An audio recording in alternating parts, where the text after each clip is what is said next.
Hey, what's going on, guys? My name is Amar Desai. I'm here with Joshua Price and Victoria No, and collectively we are The Bright Ideas!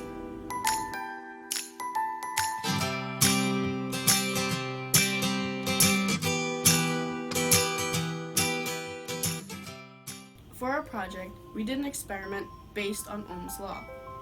We hypothesized that if we connected 5 50-watt bulbs in a parallel circuit to a 12-volt battery, that it will create enough current to overload a 12-volt, 20-amp circuit breaker.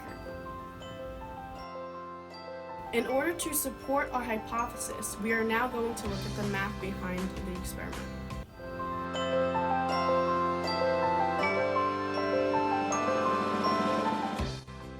Now that we have a pretty good idea of what our experiment is all about, let's take a look at some of the math behind the science. So we used Ohm's law. P over V equals I. P representing power, V for voltage, and that's going to give us our current, which is represented by I. Now the next thing we want to do is we want to plug in some numbers into our equation. To get those numbers, let's take a look at our materials list. We have 5 bulbs at 50 watts apiece. We have a 12-volt battery source, and we have a 12-amp 12-volt circuit breaker.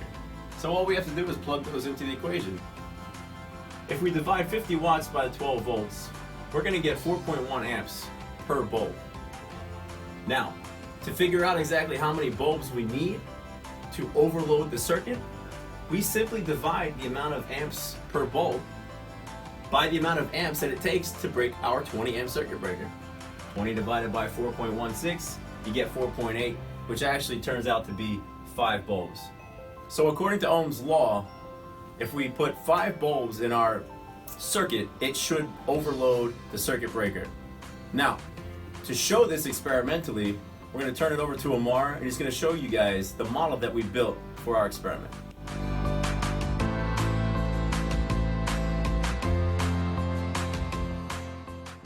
So now we're going to take a look at this experimentally. What we find is that we've set it up such that we have a 12-volt power source. This is a car battery with a positive terminal having a wire run from this area to the actual 12-volt 20-amp circuit breaker.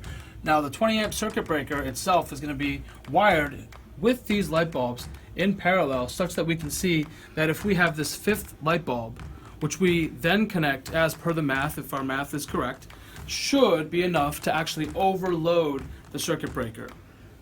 So, in order to take a look and see if this actually works, let's give it a shot.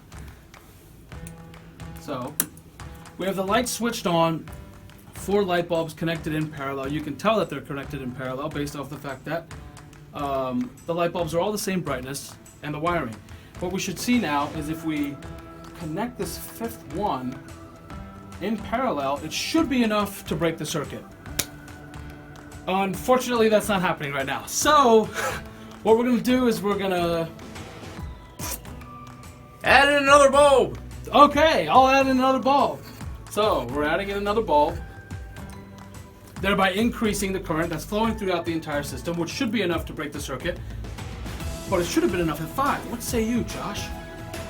Add in another bulb! Add in another bulb. Okay, we're going to add in another bulb.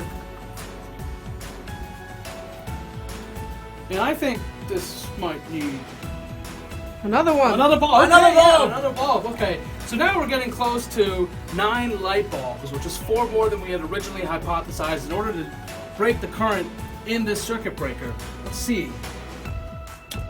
Add in another bulb! Yeah, either that or our bright idea is not so bright. Alright, so now we've maxed out the entire system, hoping that the current will just blow. But it's not looking good, guys. Never mind. Okay, so in conclusion, what we've seen is that it actually takes 9 50-watt light bulbs connected in parallel to actually overload the circuit breaker. And what we should see now is that, there we go. That's what happens. Okay, so what happened was the circuit breaker actually broke for a short amount of time when it heated up. But when we gave it enough time, I'd say maybe 10 seconds to cool down, what happened was that bimetallic strip that's within the circuit breaker closes and then opens. So right now it's too hot. So this is how the actual experiment works, and this is how the experimental design was hypothesized. The only difference is it took 9 volts, 9 bulbs, not 5 bulbs, to actually make the thing happen.